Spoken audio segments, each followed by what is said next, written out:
Hi everyone, how are you?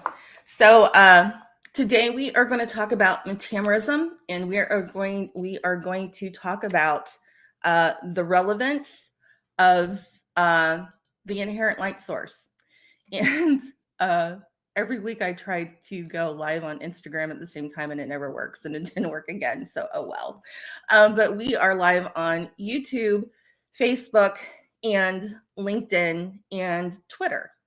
Yeah, that's what we're doing. So um, I sent out a little note on a couple different platforms that I was going to go live at 4:30, and I'm almost 15 minutes late, and that's because, StreamYard. So a couple people have asked me about what I'm using for StreamYard and the camera and the microphone, because everyone is, interested in doing video right now. So before we start talking about metamerism and following up on a few things from my last live, I just wanted to share that I'm using a webcam called Anchor, Anker, and I chose that one because it's really good for focus. So I can hold things up like this Madre Parola polished quartz marble thing and pull it back, and then it focuses pretty well. So that's why I chose this one, and it works well. And my microphone is just a Blue Yeti. So that's all we have going on. And someone asked me if I have braces because sometimes I talk funny and my lips get stuck, and yes, I have braces. About a year more to go. So that clears up some of the, I don't know, I guess you call them housekeeping questions. Yeah, so that's what's going on there. I wanted to follow up. We're going to start. I have a list. I actually have an agenda today so we can stay on task and on track. And I don't know, we're going to talk for maybe 15, 20 minutes. So from last week, I had mentioned when we did a search for hue family range between 89 and 93 for the Madre Parola quartz and also the Taj Mahal quartz, that was the hue family range. So we went shopping for paint colors that are guaranteed to harmonize with those quartz samples because they are from the same hue family. Well, in the results for Benjamin Moore paint colors that go with these two quartz samples, we came up with several. One of them on the list was natural linen, which is probably one of the first ones I would pull, was natural linen. And I knew that natural linen had two different numbers, and I didn't know why they weren't both showing up in the table. And I told you that if I had planned out that live video a little more carefully, I would have had that answer for you right then, but I didn't. And so I went back and I looked. It's like they both should have been there. Well, the database, my master database that pulls into the table is in order by color collection. So there's a natural linen CC90 in the CC color collection from Benjamin Moore. And then there's a natural linen, I think it's 966, in the classic color fan deck. So my database is in order by color collections, not completely alphabetical. So we just didn't scroll down far enough. Long story short on that one, I'm talking to my developer to see if we can change that so that they show up alphabetical as opposed to in order the way I have them. And I think my eyelash is falling off. It's about to fall off. Let me see. I've literally talked my eyelashes off today. Sometimes that happens. If they go, they go. We're just going to have to rip them off, and you guys are going to see me with just, no lashes, but it's not the worst thing that could happen in the world, is it? Okay, so paint color DNA table, we talked about that. Let me look at my list. We're going to talk about metamerism because I think it was Daniel Hahn, I think is his name, left a comment on my LinkedIn post, and he said something about metamerism, and he worded it really well. So go look at that post, my video from my last video, because it is a consideration. So let's dig in. we're going to get somewhat technical, but I'm going to clean up the jargon for you so you don't have to deal with it. I'm going to log, I have my iPad today because I thought maybe the bigger screen would be easier for you guys to see than my little screen. So I am just launching the Spectro app because we are back to the Spectro 1 Pro. I'm going to wake it up by clicking on the button. I'm going to connect device. You guys like to watch it connect. And it's connected. And I always use compare. I never, ever use the color match feature on any of these apps. We need to get to the data. We need to get to the raw, not really the raw data, but we need to get to the LEB values and the LCH values. Those are the only things of value. And let's talk about why. So when I use the color muse, not color muse, that too, actually, when you use any of these devices to scan a color, right? You put it on here, you can push the button, and it's going to scan this Madre Parola. We're still using Madre Parola. We used it last week too. When we do that, and you are on the color match setting in the app, what that's doing is the device is capturing the DNA of the color, and then it's searching for the closest paint color match it can find in the app's database, in that library. So lots of times people will say that they think that the app doesn't work well or the device doesn't work well because of the results that it delivers. And it can only deliver paint colors that it has in its library. So if an exact match doesn't exist in a color collection to whatever it is that you've scanned, it can't deliver that result for you because the paint color doesn't exist. So you have to remember the question that these devices are answering. These devices are answering the question, what color is the closest that you can find in all of the library that you have, all of the paint colors that you have? Show me the closest paint colors to whatever it is that I scanned. And it's going to do its best, right? It can only do its best. It can only work with what it has. The criteria that it uses to find that match is based on CLAB values.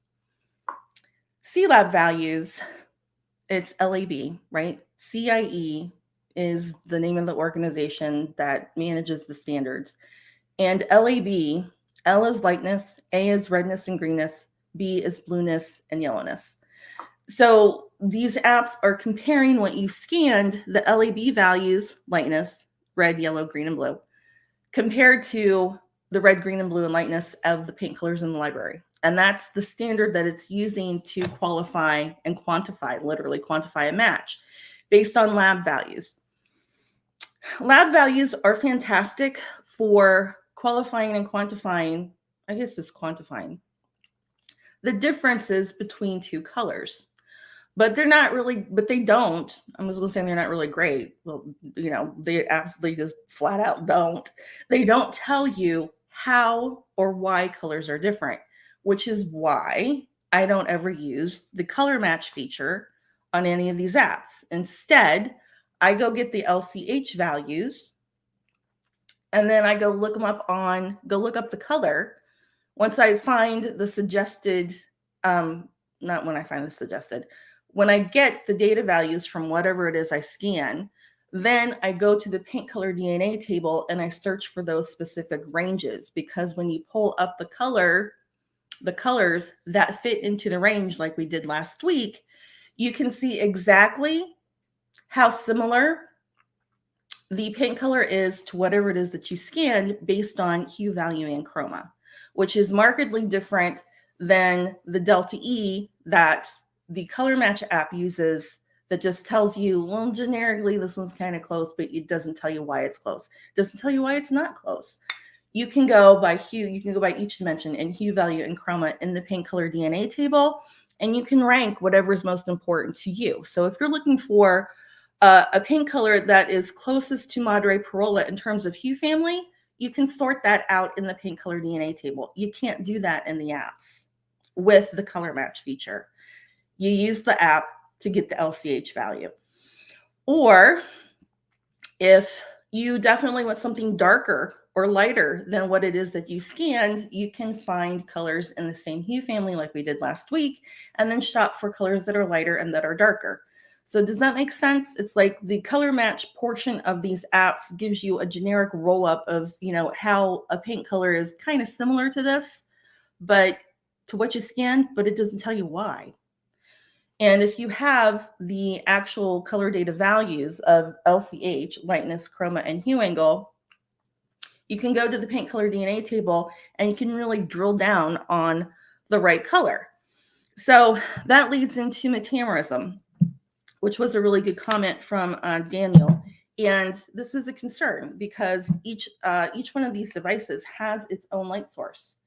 And it's really important when you fire up and you connect this device that you go into settings, and I'm going to show you that. So I'm going to try to do it backwards. I'm really good at playing Scrabble upside down, and I can do things backwards. Like I actually read a map better when it's upside down. I don't know why, but I don't know if I can do this backwards. And I love Scrabble, by the way. Scrabble is like one of my very favorite things to do. And one of my very favorite games to play. And I'm a wordsmith. I love words. I actually have a degree in court reporting. Not many people know that. I went to school for court reporting, and I worked for an attorney the entire time I went to school. I was a legal secretary for years, and fascinated by the law. And court reporters make a lot of money. That's the reason, of course, that's the reason why I chose to go to school for court reporting, court stenography, the ladies that sit there, and men actually too. The men, that was, anyone who sits there and records the court proceedings on that little machine as a court stenographer or court reporter. They make a lot of money. And that's what interested me. And that's why I went to school. But I finished, right? I got my degree. And then I had to do an internship at Capital University for their law school. And so I was doing the mock trials for them, because they had to do mock trials for their degrees too. And so they had us, court stenographers come in. So it was, a really legit, looking kind of situation. And so I completed all of that. And in the mock trials, they used actual cases. And so I was 22 years old. And it's like, I realized that being a court reporter, the only time anyone contacts an attorney, and if it if the case makes it to trial, something really bad has happened. Like someone's either really sick, or they're dying, or they're dead. No one goes to trial for anything happy, right? The whole legal situation is never because it's a happy thing. And so I went home and I told my dad, it's like, I can't go do that every day. It's like a couple of the mock trials. It's like, you get all of the details, and it's like, I was emotionally affected by it. It's like, I don't have the fortitude to deal with the tragedy and the sadness. And I couldn't do it. But, that played into my being a wordsmith, and I kind of like finished it, left it. My dad was ready to kill me. He could have killed me. He wasn't that mad. He's just like, blah, blah, blah, a few expletive words. It's like, what are you going to go do? And it's like, I don't know. I'm going to have to figure it out. Then I ended up being a graphic designer, which, so it all works out, right? But that's how I ended up being a wordsmith and playing Scrabble backwards. And I don't know if I can do this backwards, but we're going to try. So we're in the app, and we click on the hamburger. And this is the settings. You see settings right there, the little gear. And I'm going to tap settings. You want to be sure to come down. No, it's not it. You want to be sure to scroll down. I'm going to have to do it looking on here frontwards, and then I'm going to have to show you guys. You want to scroll down to where it says standard illuminant and observer. You see that? You want to make sure it says D65 and standard observer of 2 degrees. You want to do that first thing when you fire up the device, because that's the illuminant and the observer that's used in architectural coatings for everything. So I'm going to go back to my work window. This is my work window. And we're going to talk about metamerism. So I happen to have a Sampleize let me put this down. I happen to have a sample-ized peel and stick sample of Agreeable Gray from Sherwin-Williams. And it is gorgeous with Taj Mahal and Madre Perla. I mean, I love it. It's like, this is the color I would choose if I was getting these countertops. Agreeable Gray from Sherwin-Williams. So, excuse me. So we scan Madre Perla. We got the hue angle range. We go into the paint color DNA table. We search the range. We use Sherwin-Williams this time, and Agreeable Gray comes up. So it's like, great. According to our scan and according to the data, these two go together really well. And again, going back to the illuminant that we're using in this device. So under this light source, D65, these two look great together. But the question is metamerism. So if we change the light source, are these two samples still going to look fabulous together? Because if you change the light, you change how the color appears. And so it's a really good question, and it is a concern. And that's the reason why when you get samples, whether it's from Sample-Ized or someplace else, you want to put them up and look at them throughout the day for 2 or 3 days and move them around the room, because if you change the light, you change the color. But we can also use data and these apps to answer that question. And the Spectro one, the Spectro app from Variable, actually has a metamerism window, and it's not popping up. So let me go to settings and make sure I have it set. It is. It's right there. And it's not popping up because I haven't scanned 2 colors. Oh, Lord. Just hang with me. We're going to get there. So stop asking me about the subscription. I don't want to view subscriptions. I want my work window. So I have to scan the second color. So I scan Madre Perla, right? I think I did. I know I just dropped the cap again. Let me scan Madre Perla to make sure. We're going to scan the quartz sample. And then I'm going to, I got it. And now I'm going to scan the Agreeable Gray sample-ized sample. Because that's what you're going to do, right? After you scan the Madre Perla, you go to the paint color DNA table, you shop for colors, you get your colors that you want to try, that you want to look at, and then you get the sample. And so now we can measure the actual paint sample, which is what I'm going to do when I tap scan sample. So on here, in my app, I now have the LCH value for the quartz sample, and I have the LCH value for the sample-ized sample. And you can see that the hue angles are 94 and 93, right? So the color relationship between the Madre Perla quartz and Agreeable Gray paint sample is hue family. They relate in terms of hue family. So they go together. They harmonize. Now the question is, they go together according to this device and D65. But what happens if the light changes? Well, we can go to the Metamerism window on the app. And it's a Metamerism, I don't know what they like to call it. I don't know if they like to call it a Metamerism alert or Metamerism feature. I don't know what Variable likes to call this. And I don't have all of the details, and there's more details I want to get from them about this feature, and they haven't gotten back to me yet. So Variable, I sent you an email. I want to know some things so we can talk about it more. But the basics of it is, you see how it's all green for go, right? So we're good to go. So the Metamerism app, where do I want to start with this? So Metamerism is defined by if the spectral curve of your samples cross more than, if they cross over more than 3 times. Yeah, it's 3 times, right? Yeah, if it crosses 3 times, then there's a metamerism issue. If it doesn't, then you don't have to worry about metamerism. And that means that under pretty much any light source, agreeable gray and Madre Perola are going to still look like they go together. They're still going to harmonize. There's not going to be any kind of weird shift where the paint color looks like it doesn't match the quartz. That's what all of those green triangles mean.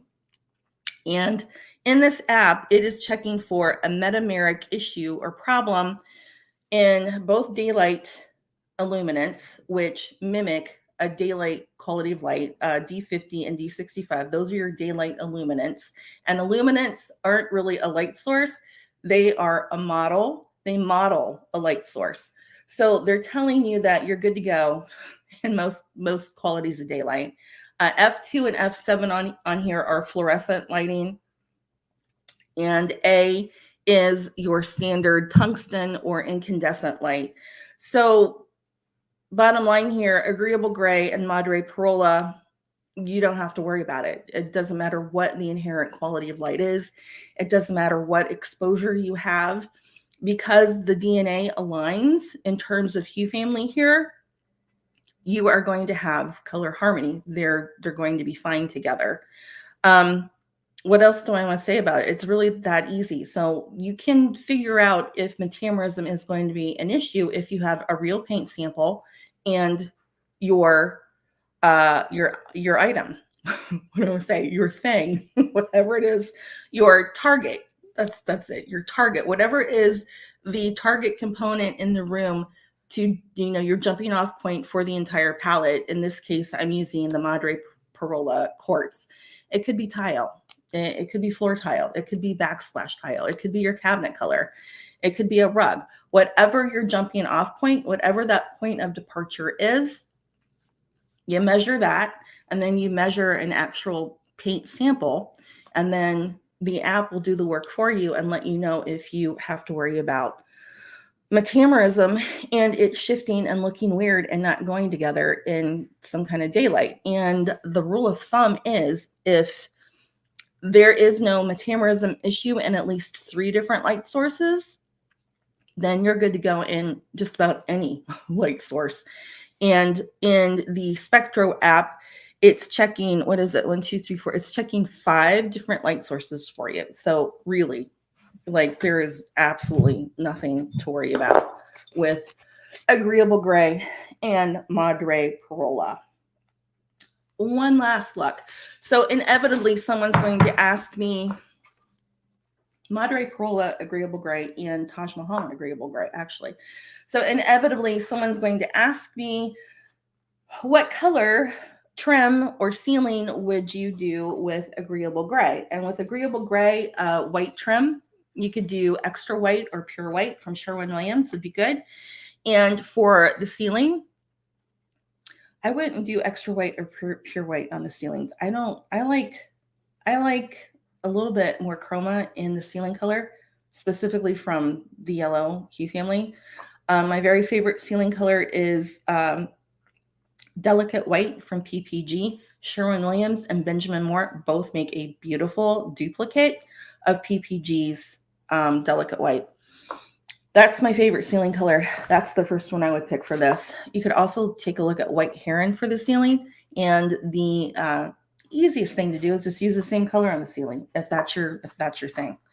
And definitely do the ceiling in flat, right? You never use any kind of sheen on the ceiling. So I would do PPG's Delicate White in a flat, super, super flat. On the ceiling, I would do agreeable gray on the walls in a matte finish. And you could do Sherwin-Williams extra white or pure white on the trim, and at the very least do a satin, at the very most do a semi-gloss. So hopefully I got in front of those questions before you guys asked me. And that's all I have for you today. So, hey, thanks for jumping in here with me, chatting about color. I'll probably talk to you again later on in the week. I have a couple more things on my list. And hey, people are watching and I'm not paying attention to the comments because I'm talking. I'm not paying attention to my email or anything else. Figures, right? There are no comments, but we have a couple people watching, and hi everyone. Thanks for hopping in here with me. And this recording is going to be on YouTube. So you can catch all of my videos on YouTube because I stream live there at the same time. Okay, I'm gonna go. It's time for dinner. It is 5 o'clock here. Yeah, and Bailey is sitting right over there. She's standing right over there, looking at me like, "Get off of that thing, lady. I want my dinner." So that's what I'm gonna go do now. I'll talk to you guys later. Bye.